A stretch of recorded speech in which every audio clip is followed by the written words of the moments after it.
Good morning बच्चों। आइए आज हम लोग 12th की बायो एनसीईआरटी के बारे में थोड़ा सा कुछ जानते हैं। और आज पहले हम 12th एनसीईआरटी का थर्ड यूनिट की बात करेंगे। तो थर्ड यूनिट में है कुल 3 चैप्टर, मतलब तीसरे यूनिट और 3 ही चैप्टर्स हैं उसमें। तो जिसका पहला चैप्टर इन यूनिट का नाम है biology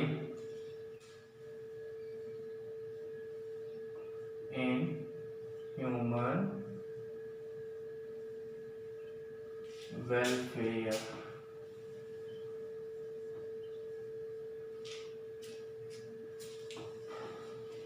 biology in human welfare, इसमें हम 3 चैप्टर्स पढ़ेंगे। पहला चैप्टर हम लोग पढ़ेंगे वो ह्यूमन हेल्थ एंड डिजीज, और दूसरा चैप्टर पढ़ेंगे strategies for enhancement in food production, और तीसरा और लास्ट चैप्टर इस यूनिट का पढ़ेंगे हम लोग माइक्रोब्स इन ह्यूमन वेलफेयर। तो पहला चैप्टर है ह्यूमन हेल्थ,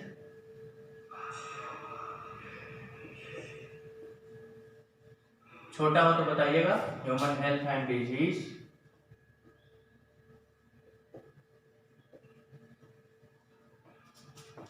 दूसरा चैप्टर है strategies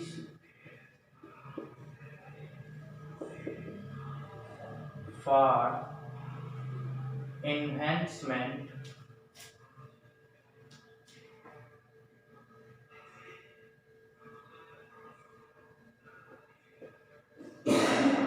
in food production.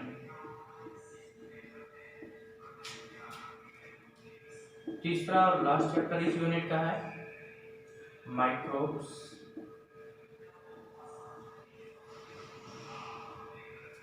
In human welfare.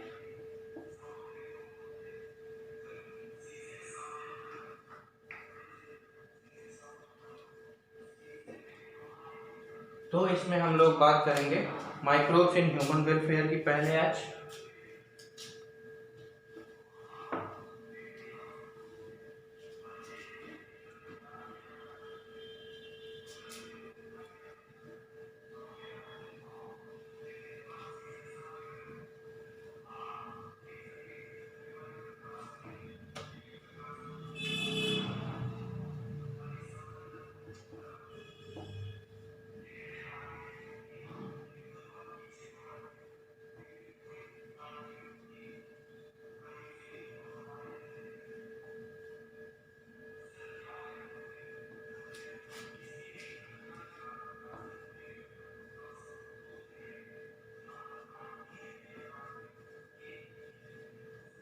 Microbes in human welfare Hindi में कहते हैं मानव कल्याण में जीव। क्या कहते हैं? मानव कल्याण में जीवाणु। जीवाणु मतलब बैक्टीरिया और वायरस से समझा होगा। अब आप लोग सोच रहे होंगे कि ये बैक्टीरिया वायरस मतलब माइक्रोब्स मानव का कल्याण कैसे कर सकते हैं। एक बार प्लांट्स का नाम लें, एनिमल्स का नाम लें, तब समझ में है कि हाँ ये हमारा कल्याण कर सकते हैं। लेकिन आपको एक बात बताएं कि माइक्रोब्स, अगर प्लांट्स और एनिमल्स की बात देखा जाए, माइक्रोब्स मेजर कंपोनेंट बनाने का काम करते हैं हमारे बायोलॉजिकल इकोसिस्टम का। तो माइक्रोब्स इतने ज़्यादा पाए जाते हैं, इसको मैं आपको एक एग्जाम्पल के माध्यम से अगर बताऊं, अगर हम 1 ग्राम सॉइल को देखें तो उसमें पता है 4 करोड़ ये माइक्रोब्स पाए जाते हैं। अगर 1 ml पानी को देखें ना, उसमें 10 लाख माइक्रोब्स पाए जाते हैं। तो इससे आप अंदाजा लगा सकते हैं कितने माइक्रोब्स होंगे। हाँ, ये बात आप जो सोच रहे होंगे कि प्लांट्स हों, एनिमल्स हों, वो हमारे लिए फायदा कर सकते हैं, हमारा कल्याण कर सकते हैं, लेकिन माइक्रोब मतलब बैक्टीरिया और वायरसेस ये तो हमें बीमारी कॉज करते हैं, तो ये हमारा कल्याण कैसे करेंगे? नहीं दोस्तों, बैक्टीरिया वायरस अगर हमें बीमार करते हैं तो हमारे जीवन के लिए बहुत आवश्यक भी है ये बैक्टीरिया वायरस। आइए हम इन्हीं बैक्टीरिया वायरस की बात करेंगे, ये माइक्रोब्स ह्यूमन वेलफेयर में किस तरह से यूज होते हैं। ये माइक्रोब्स ये माइक्रोब्स जो होते हैं हर जगह पाए जाते हैं। पहले इनके हम पाए जाने की अगर बात करें, माइक्रोब्स आर फाउंड एवरीवेयर, मतलब ये सॉइल में भी पाए जाएंगे, एयर में भी पाए जाएंगे, वाटर में भी पाए जाएंगे, किसी ह्यूमन के अंदर पाए जाएंगे, प्लांट बॉडी के अंदर, एनिमल बॉडी के अंदर, और यहाँ तक कि उन जगहों पर भी ये पाए जाते हैं जहाँ बहुत कम लाइफ फॉर्म एग्जिस्ट करती हैं। जैसे गीजर्स का नाम सुना हो? गीजर्स 100 डिग्री सेल्सियस पर होता है, मतलब जिस टेम्परेचर पे कोई नॉर्मल जीव जीवित नहीं रह सकता, 100 डिग्री टेम्परेचर पे भी ये माइक्रोब्स जीवित रहते हैं। और बहुत लो टेम्परेचर्स पे -40 डिग्री सेल्सियस पर भी ये माइक्रोब सर्वाइव कर जाते हैं। तो अब बताइए, तो ये माइक्रोब्स जो है हर जगह पाए जाते हैं, everywhere. Normally air, water, soil, human body के अंदर, प्लांट्स के अंदर, एनिमल्स के सरफेस पर, प्लांट्स के सरफेस पर हर जगह पाए जाने के बावजूद ये उन जगहों पर भी पाए जाते हैं जहां पर बहुत कम लाइफ फॉर्म एग्जिस्ट करती है। और ये जो माइक्रोब्स हैं इनमें डाइवर्सिटी बहुत देखने को मिलती है। डाइवर्सिटी मतलब विभिन्नता। ये माइक्रोब्स प्रोटोजोअन्स हो सकते हैं, बैक्टीरिया हो सकते हैं, फंजाई हो सकते हैं, वायरस हो सकते हैं, वायराइड्स हो सकते हैं, और प्रयांस हो सकते हैं।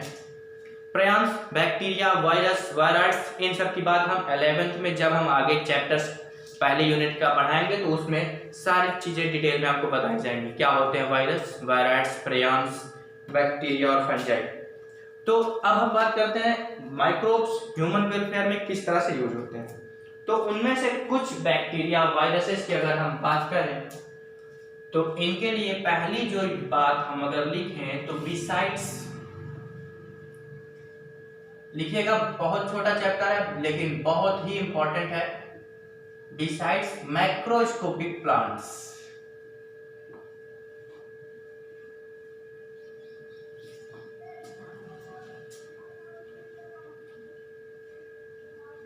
and animals, microscopic plants and animals, microbes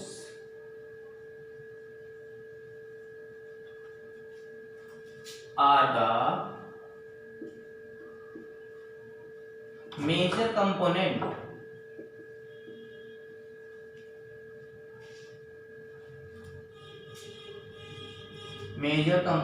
of biological system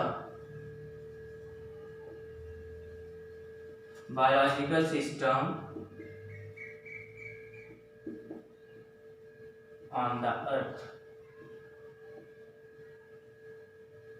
हमने कहा ना मेजर कंपोनेंट बनाने का काम करते हैं ये हमारे माइक्रोब्स। प्लांट्स और एनिमल्स की बात करें वो तो करते ही करते हैं, हमारे लिए फायदे हैं, लेकिन माइक्रोब्स भी हमारे ह्यूमन वेलफेयर में बहुत मददगार है। माइक्रोब्स के लिए पहले अगली बात अगर हम लिखें, they are found everywhere, they are found या कह लो प्रेजेंट, क्या कहते हैं प्रेजेंट एवरीवेयर।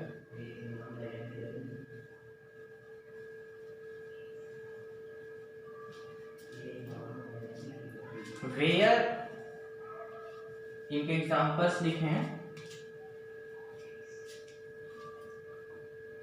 सॉइल, वाटर में, एयर में, inside the body, inside human body,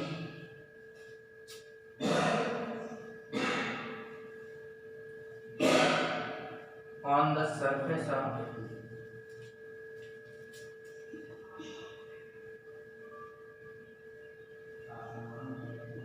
plants and animals।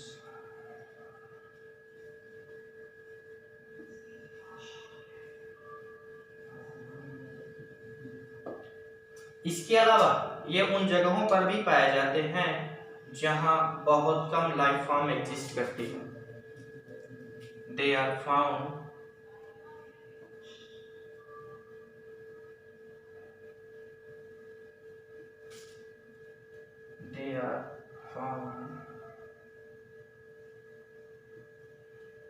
at that places, they are also found at that places where very few life forms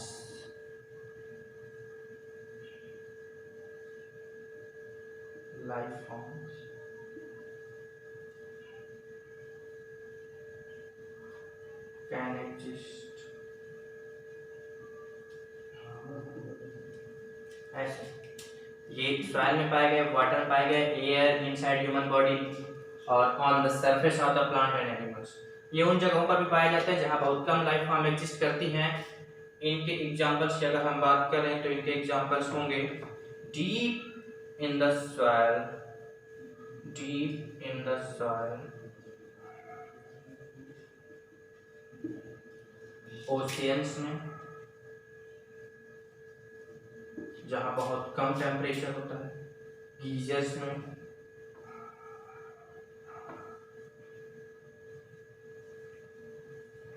जहां पे 100 डिग्री सेल्सियस से भी ज़्यादा temperature देखने को मिलता है, ऐसी ऐसी जगहों पर पाए जाते हैं। और इसके बाद हमने कहा कि ये बहुत डिफरेंट डिफरेंट टाइप के होते हैं, नोट डाउन कर दिया आप लोगों ने।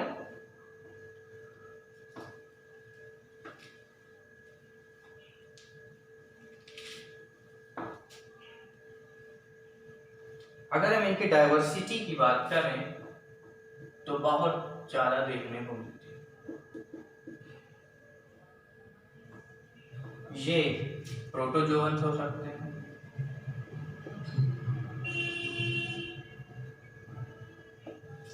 ये बैक्टीरिया हो सकते हैं,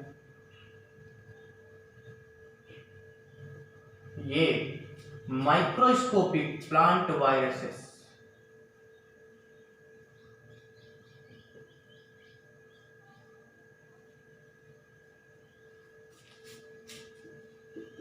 माइक्रोस्कोपिक का मतलब समझ है, वायरसेस। माइक्रोस्कोप, माइक्रोन का मतलब होता है माइक्रोन, माइक्रोन का मतलब होता है 10 to the power -6, मतलब इतनी ज्यादा छोटे साइज के हो सकते हैं ये वायरसेस। वायरस, उसके बाद फंजाई ये हो सकते हैं, ये हमारे वायरॉइड्स हो सकते हैं, और ये हमारे प्रेयॉन्स हो सकते हैं। कौन हो सकते हैं? प्रेयॉन्स। तो इतने सारे हो गए। तो इन सबको अगर हम डाइवर्सिटी की बात करें तो ये सब पाए जाते हैं। परेशान ना हो, वायरस, वायराइड्स, बैक्टीरिया, प्रोटोजोअन्स सब हम आपको पढ़ाएंगे, अभी आप सिर्फ याद रखें।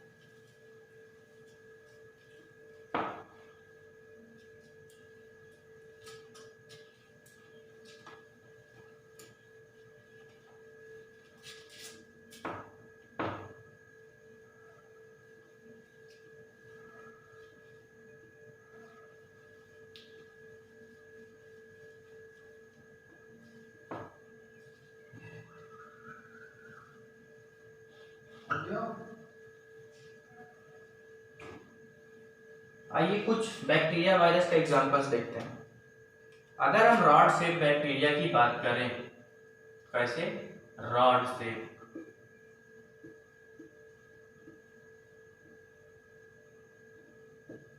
रॉड शेप बैक्टीरिया को पता है क्या कहते हैं? बायो की लैंग्वेज में बैसिलस। क्या कहते हैं? बैसिलस।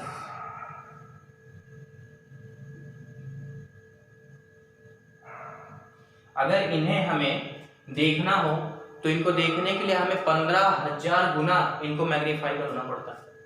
कितना? 15,000 टाइम्स। अगर हमें स्फेरिकल बैक्टीरिया देखना है,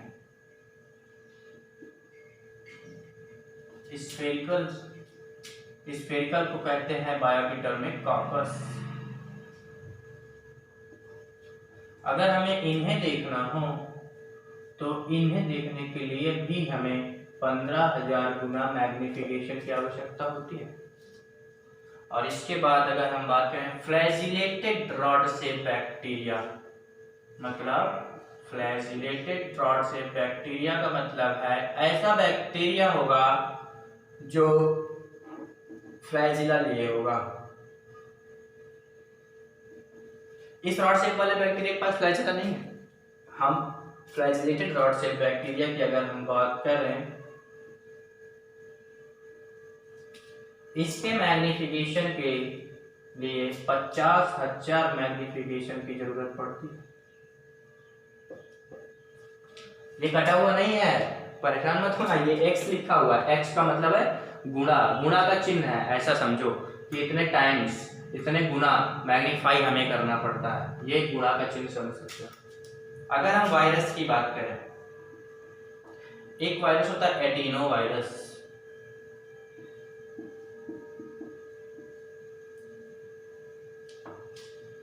इसकी बात करें तो ये ना हमारे रिस्पायरेटरी ट्रैक्ट में इन्फेक्शन कॉज करता है। रिस्पायरेटरी ट्रैक्ट के वो भी अपर पार्ट में, अपर पार्ट, लोअर पार्ट, पूरा रिस्पायरेटरी ट्रैक्ट। जब हम ह्यूमन फिजियोलॉजी पढ़ाएंगे तो आपको बताएंगे। तो अभी याद रखो कि अपर पार्ट में, अपर रिस्पायरेटरी ट्रैक्ट में इन्फेक्शन कॉज करता है, अपर रिस्पायरेटरी ट्रैक्ट में इन्फेक्शन कॉज करता है। ये हो गए कुछ बैक्टीरिया हो गए और ये हो गए कुछ वायरसेस। बैक्टीरिया वायरसेस के बाद अगर हम बात करें टोबैको मोज़ेक वायरस, ये भी एक वायरस है, TMV कहते हैं। फुल फॉर्म जरूर लिख लेना, टोबैको मोज़ेक वायरस। तंबाकू के पौधे पे बीमारी काज करता है। इसको देखने के लिए हमें 1 से 1.5 लाख टाइम्स मैग्निफिकेशन की जरूरत पड़ती है। अगर हमें इसे देखना है तो इतना मैग्नीफाई करना पड़ेगा। रॉड से बैक्टीरिया को देखना है तो 15,000 गुना, स्फेरिकल मतलब कॉकस को देखना है 15,000 गुना, फ्लैजिलेटेड को देखना है 50,000 times. Adeno virus upper respiratory tract में इन्फेक्शन काज करता है, और टोबैको मोज़ेक वायरस को 1 से 1.5 लाख, लिख लो लाख, कितना हमें मैग्नीफाई करना पड़ता है। फिर उसके बाद हम कह रहे थे ये मानव कल्याण में काम करते हैं, तो अब मानव कल्याण में इनका क्या रोल है उसकी बात करते हैं। मानव कल्याण में अगर हम बात करें, पहले इसमें हम बात करेंगे कि ये मानव कल्याण में कई तरीके से काम करते हैं। ये हाउस होल्ड में भी काम कर सकते हैं, मतलब घर में कोई चीज बनानी हो उसमें भी हम इन माइक्रोब्स का इस्तेमाल कर सकते हैं। इंडस्ट्री में भी इनका बहुत अच्छे से इस्तेमाल किया जाता है। और सीवेज, जैसे कहते हैं ना कि सीवेज का पानी गंगा जी में सीधे ना जाने दो, तो उसे शुद्ध करने में भी, सीवेज ट्रांसप्लांट में भी इन माइक्रोब्स का इस्तेमाल किया जाता है। आज हम आपको बताएंगे हाउस होल्ड प्रोडक्ट्स में इनका इस्तेमाल। आपको पहले ऐसे ही जनरल नॉलेज के लिए बताएं, नॉर्मली बताएं कि दूध से दही बनाते हैं, हाउस होल्ड प्रोडक्ट्स हैं, इसमें भी माइक्रोब्स का इस्तेमाल होता है। आप डोसा इडली बनाते हैं, इसमें भी माइक्रोब्स का इस्तेमाल होता है। आप बनाते हैं योगर्ट का नाम सुना होगा, उसमें भी माइक्रोब्स का इस्तेमाल किया जाता है। और ऐसे ही बहुत ढेर सारे हैं। आपने टॉडी का नाम सुना होगा, टॉडी। टॉडी एक साउथ इंडिया की ट्रेडिशनल ड्रिंक है, उसमें भी माइक्रोब्स का इस्तेमाल किया जाता है। इसी तरह से हम आपको बताएंगे कि माइक्रोब्स किस तरह से किस चीज में यूज करे जाते हैं। तो आइए बताते हैं। कर्ड, मिल्क से कर्ड, मिल्क है, मिल्क से कर्ड बन तो जाता है। हम आपको बताएंगे मिल्क से कर्ड बनने की सारी प्रक्रिया कि कैसे बनता है, मिल्क क्या होता है। मिल्क, कभी भी आपने मिल्क से कर्ड में देखा होगा कि हम थोड़ा सा कर्ड का स्मॉल अमाउंट डाल देते हैं तभी कर्ड बनती है। मतलब पहले क्या करते हैं, दूध को बॉयल किया, कुछ टेम्परेचर पे ले गए, उसके बाद ठंडा करते हैं। बॉयल करते ही उसको नहीं डाल देते कर्ड को कि फिर से कर्ड बन जाए, उसके टेम्परेचर का वेट करते हैं, क्योंकि ये जो बैक्टीरिया माइक्रोब्स हैं एक निश्चित टेम्परेचर पर ही वर्क करते हैं। तो स्पेसिफिक टेम्परेचर पर वर्क करते हैं, तो स्पेसिफिक टेम्परेचर पे हम स्मॉल अमाउंट ऑफ कर्ड डालते हैं और उस स्मॉल अमाउंट ऑफ कर्ड को कहते हैं स्टार्टर। क्या कहते हैं? Starter. Small amount of curd जो कि दूध से दही बनने में हमारी मदद करता है। स्मॉल अमाउंट ऑफ कर्ड इसे हम कहते हैं स्टार्टर। क्या कहते हैं? स्टार्टर, क्योंकि वो दही बनने की प्रक्रिया क्या करता है? स्टार्ट करता है। या फिर हम इसे कहते हैं इनाकुलम। क्या कहते हैं? इनाकुलम। ऐसे। तो हमने थोड़ा सा अमाउंट कर्ड का लिया, मिल्क में स्पेसिफिक टेम्परेचर पे डाला और मिल्क से कर्ड बन गया। कैसे हुआ और देखते हैं। मिल्क से कर्ड बनने के लिए हम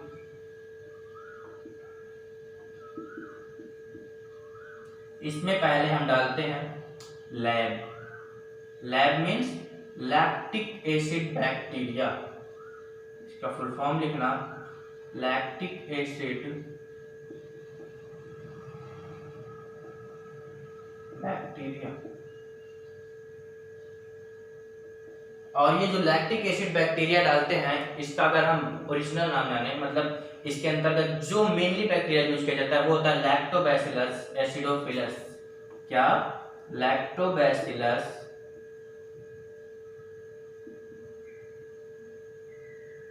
एसिडोफिलस।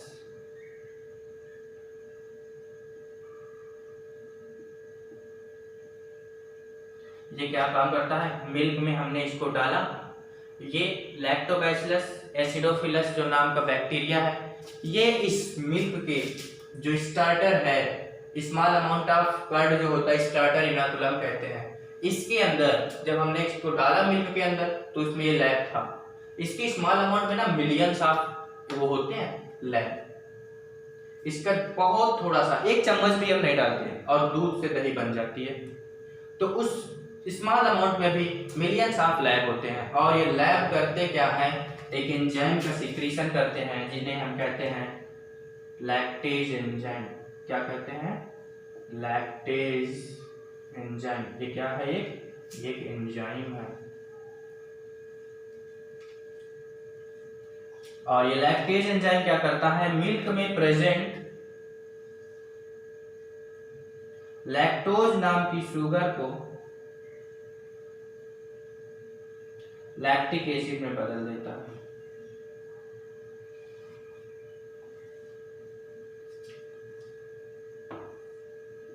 क्या करता है? लैक्टिक एसिड में बदल देता है। और यही लैक्टेज एंजाइम जो कि लैक्टोबैसिलस एसिडोफिलस ने सीक्रेट किया, यही लैक्टेज एंजाइम मिल्क में प्रेजेंट प्रोटीन, मिल्क प्रोटीन जिसे कहते हैं, मिल्क में पाए जाने वाली प्रोटीन मिल्क प्रोटीन। कोई नाम बताएगा क्या होता है? हाँ, केसीन। क्या होता है? केसीन। मिल्क प्रोटीन का नाम है केसीन।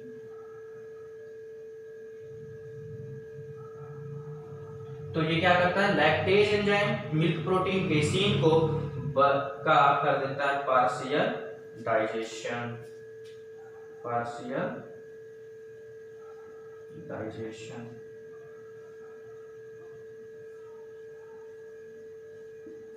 इस तरह से दही बन जाती है। लेकिन दूध से दही बनाया हमने, तो इसमें दूध से जब दही बनी तो इस कर्ड के अंदर क्या क्या क्वालिटियां हुई? इस कर्ड के अंदर एक क्वालिटी आती है जो कि हो जाती है, इसमें विटामिन B12 पाई जाती है। क्या हो जाती है? Vitamin B12। इसे हम कहते हैं साइनोकोबालामिन। क्या कहते हैं? साइनोकोबालामिन।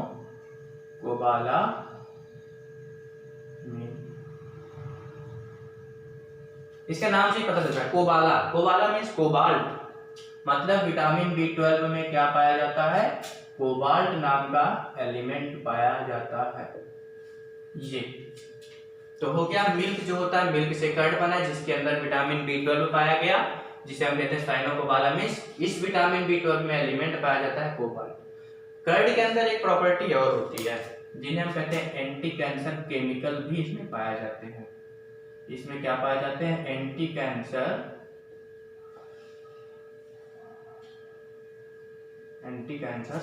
बायोकेमिकल्स भी इसमें पाए जाते हैं। अब बताओ, दूध से कर्ड बन गई। अब हम आइए बताते हैं कि इसी मिल्क में, मिल्क से कर्ड बना है। अब आप तब तक नोट डाउन कर लो। अब हम लोग पढ़ेंगे इसके बाद मिल्क से योगर्ट कैसे बनाएंगे।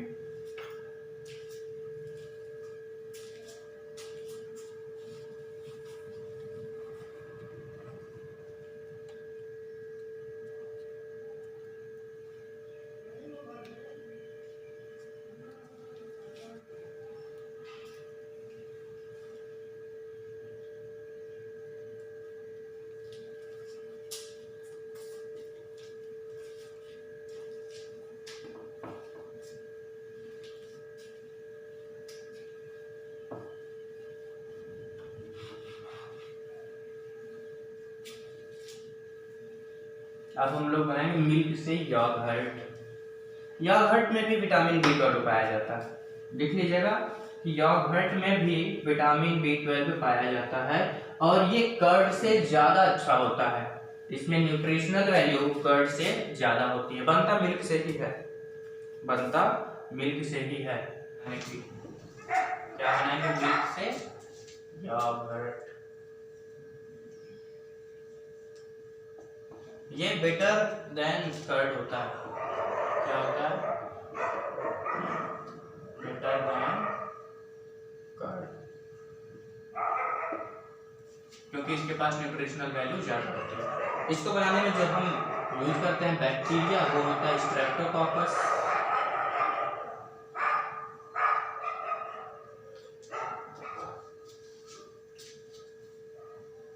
थर्मोफिलस। क्या होता है? थर्मोफिलस।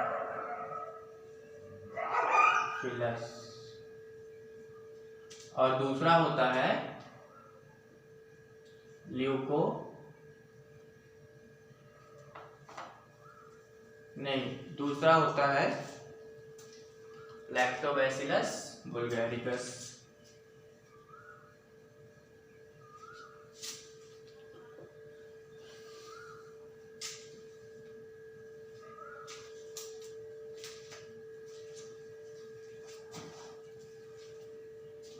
तो ये हो गए दो बैक्टीरिया जो कि योगर्ट बनने में हेल्प करते हैं। आइए तीसरे प्रोडक्ट की बात करते हैं, डोसा इडली की।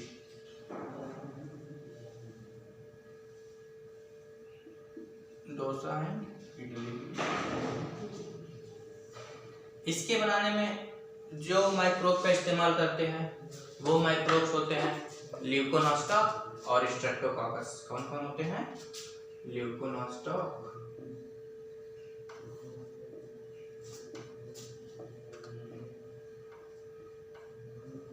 और स्ट्रेप्टोकोकस।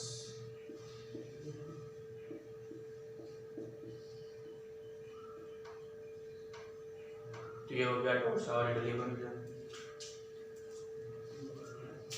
आइए अगले की बात करते हैं। ब्रेड आपने खाया ही होगा।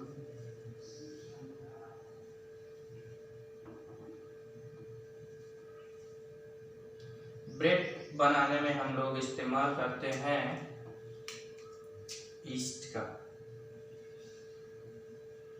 ईस्ट एक तरह का फंजाई है। क्या है? फंजाई अर्थात कवक है।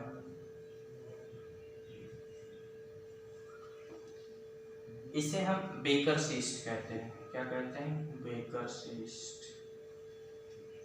क्योंकि बेकरी के ही सामान होते हैं। ब्रेड कुछ आपने खरीदे होंगे, बेकरी के बिस्किट्स लोगों को बड़े पसंद होते हैं कुछ लोगों को, तो वो लोग इसे खरीदते हैं जो, इसलिए हम इसे क्या कहते हैं? Bakers east. मतलब बेकरी के सामान में इसको यूज किया जाता है, बेकर्स ईस्ट कहते हैं।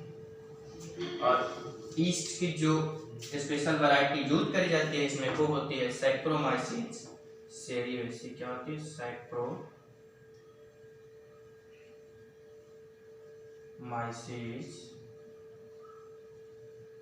सेरियोसी।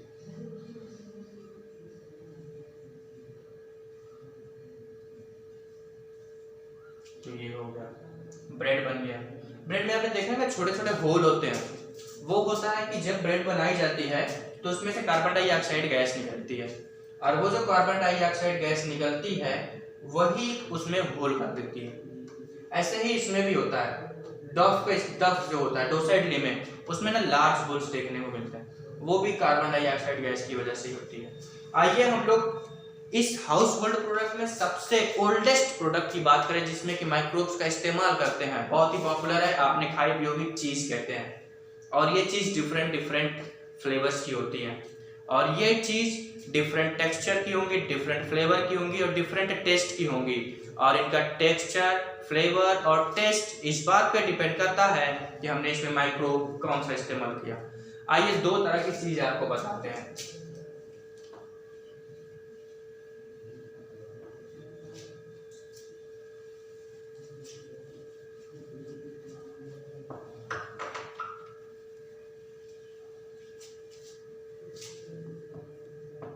चीज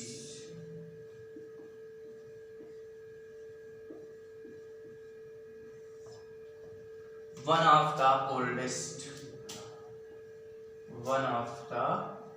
ओल्डेस्ट प्रोडक्ट,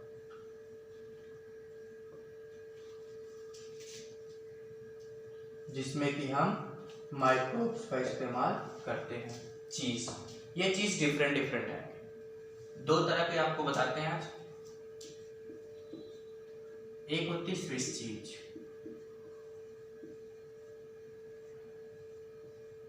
डिफरेंट चीज में कुछ खास डिफरेंस नहीं होता है, केवल फ्लेवर्स टेस्ट का ही डिफरेंस होता है, और जो फ्लेवर्स और टेस्ट का डिफरेंस आता है वो आता है इसमें माइक्रोब्स के इस्तेमाल पे। जो स्विस चीज में हम इस्तेमाल करते हैं माइक्रोब, वो होता है प्रोपियोनी बैक्टीरियम, प्रोपियोनी बैक्टीरियम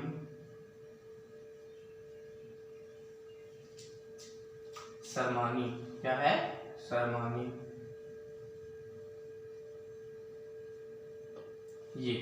ये प्रोपियोनी बैक्टीरियम सरमानी क्या करता है, जब चीज में, स्विस चीज में क्या करता है, लार्ज अमाउंट में CO2 का प्रोडक्शन करता है, और इस लार्ज अमाउंट में CO2 जब निकलती है तो लार्ज एरिया को कवर करते हुए निकलती है, तो जिससे इसमें कि लार्ज होल्स देखने को मिलते हैं। तो स्विस चीज की जो सबसे अच्छी प्रॉपर्टी है वो यही है कि इसमें लार्ज होल्स देखने को मिलते हैं, और उस लार्ज होल्स का जो जिम्मेदार है वो है प्रोपियोनी बैक्टीरियम सरमानी। एक चीज और होती है, ये बैक्टीरिया है, क्या है ये? एक तरह का बैक्टीरिया, नाम में लिखा है बैक्टीरियम। एक होती है रॉक्यूफोर्ट चीज,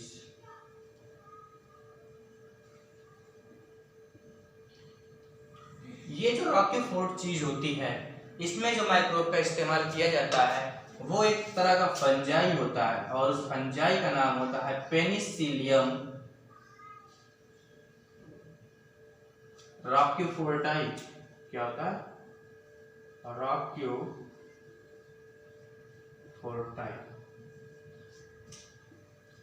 ये एक तरह का फंजाई है। क्या है? फंजाई। ईस्ट को भी हमने बताया था, वो भी फंजाई है, ये बैक्टीरिया है। इसी तरह से आइए फटाफट इस चैप्टर का थोड़ा सा रिकॉल कर लेते हैं, उसके बाद खत्म करते हैं आज की क्लास। जैसे ही हमने माइक्रोब्स के इस्तेमाल स्टार्टिंग करी तो हमने बताया कि माइक्रोब्स जो होते हैं हर जगह पाए जाते हैं, एयर में पाए जाते हैं, सॉइल में पाए जाते हैं, वाटर में पाए जाते हैं, इनसाइड द बॉडी पाए जाते हैं, ह्यूमन बॉडी, प्लांट्स के अंदर पाए जाते हैं, एनिमल्स के अंदर भी पाए जाते हैं। यहाँ तक कि उन जगहों पर भी ये पाए जाते हैं जहां पर बहुत कम लाइफ फॉर्म एग्जिस्ट करती है, डीप ओशियंस में, डीप सॉइल्स में, या 100 डिग्री सेल्सियस के अपर टेम्परेचर पर, या बहुत लो टेम्परेचर -40 डिग्री सेल्सियस पर भी पाए जाते हैं। माइक्रोब्स जो होते हैं डिफरेंट डाइवर्सिटी दर्शाते हैं। ये वायरस हो सकते हैं, बैक्टीरिया हो सकते हैं, फंजाई हो सकते हैं, प्रोटोजोअन्स हो सकते हैं, यहाँ तक कि माइक्रोस्कोपिक प्लांट वायरसेस हो सकते हैं, वायरस, प्रेयॉन्स, वायराइड्स, ये सभी चीजें। और उसके बाद अगर हम बात करें माइक्रोब्स की, अगर हमें रॉड से बैक्टीरिया का हमें मैग्निफिकेशन करना है तो 15,000 गुना करना होगा। बैसिलस जिसे कहते हैं, अगर हमें स्फेरिकल बैक्टीरिया का मैग्निफिकेशन करना है तो 15,000 गुना करना होगा। अगर हमें फ्लैजिलेटेड रॉड से बैक्टीरिया का मैग्निफिकेशन करना है तो हमें 50,000 गुना करना होगा।